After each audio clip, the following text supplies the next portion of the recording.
Hello everyone. Today we are continuing with our series of games with Rasheed Nezhmeldenof, and this time his opponent is going to be Belov in white and Rasheed will be in black.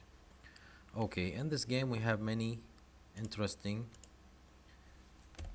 many interesting attacks. Rasheed played against his opponent. First e4, e5, knight to f3, knight to c6, and now bishop to c4, now knight to f6. Of course we have double knight defense, two knights defense, and here we have knight to g5.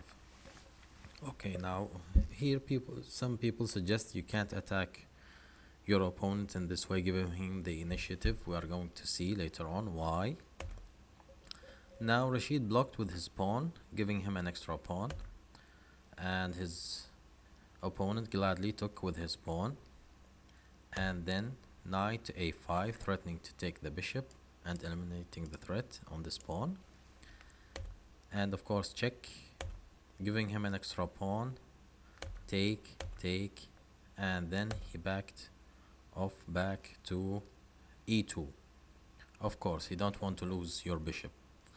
And here Rasheed started to gain time by attacking the knight, of course, delaying the white's development of pieces. He went back to f3, also attacking the knight, delaying his opponent's development, and threatening to take with the black bishop, developing the bishop and threatening to take, protected with the pawn in this position, took on passant, and then the knight took back again on d3. In this position you can see that black bishop is developed, white can develop at any time, castling is ready, the knights are also developed, but white's position is kind of awkward because there's only one line, one diagonal for black. White is still also has one diagonal. You can develop, but you can castle kingside, and still there are some pieces that need to be developed. Now queen to c7, continuing the development, knight to d2, continuing the development of his pieces. In this position black developed the last piece, which is the white bishop. You can see all of them are open to a diagonal very dangerously, and all the pieces are active to attack. So here white played knight to f3, castle kingside black, white castle kingside, and now bringing the rook to the game, to the open e file, and here of course giving space for his black bishop, played b3, and the last rook came into the game, and in this position white played rook to e1. Unfortunately for white, this is a wrong move. We are going to see later on why this is considered as a blunder. Knight to g4, threatening with 1, 2, and 3 to take on f2. Of course there's only one piece protecting the h6 pawn. In this position, of course white wanted to kick out the knight, but here Rasheed played a very interesting move, which is knight takes on f2, sacrificing his piece. Of course you can't take with the knight because otherwise there is a check and you will lose your queen. So take with the king and check with the queen to b6. The only square you have is f1, and now gaining space with his bishop, black bishop to g3, having this space. Of course the rook is, you have no place to go with the rook, so it's gone. And this position, of course, and threatening for mate in 1. We have here mate in 1. The only move you have in this position to protect your king is queen to d2, of course, because if you take the only piece protecting the square, if you take it with the rook, then I can take it with the bishop and I have my queen protecting the square. So he tried to push the c6 pawn to c5. White blocked with the c4 pawn, and black took the bishop, take with the king.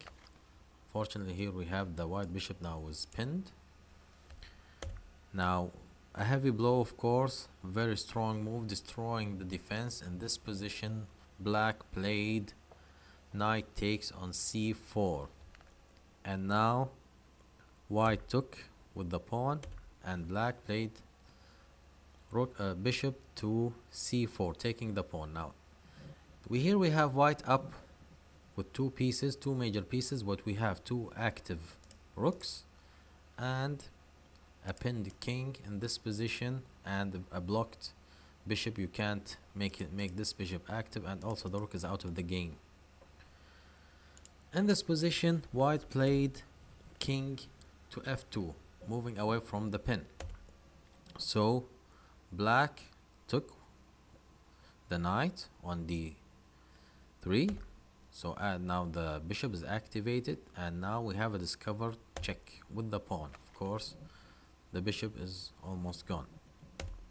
So yet king, instead of hiding in the back, of course, he was hiding behind the knight, and in this position black took with the rook. He didn't take with the pawn, yet he wanted to apply some tactics by pinning the knight. Now the knight is pinned, and in this position white played queen to b2, hoping for black to exchange queens, but of course black will not give white his disadvantage, and he went to g6 check, black to f2, and here we have, of course, can see white's crumbled position. He wanted to activate the bishop, and of course the rook will be in the game. So here white played bishop to d2, and a very surprising move, we have black in this position. Rasheed played rook takes on f3. Amazing. He's sacrificing all of his pieces just to give a chance to checkmate the king. Takes with the pawn, and here we have check. In this position white resigned. We can see that you can't move anywhere. If you move, let's say for example to f1 or g, or in this position here we have check, and wherever you go, if you say, let's say here, then checkmate is coming, and you can't do anything about it. Of course, if you go check the king, then queen will take. And let's say for example if you go to, I don't know, down to f1, then it's the same, check, back. In this position we have check, back, and here then your queen is, the king is gone. Even if you try to make some checks, then he can take, and if you take the rook, then it's a losing case, because otherwise we have here take, and the king can, let's say here, check and take the rook. It's very interesting game. Thank you very much for watching. Please like and comment if you want more games for Rasheed Nezhmeldenof. Thank you very much.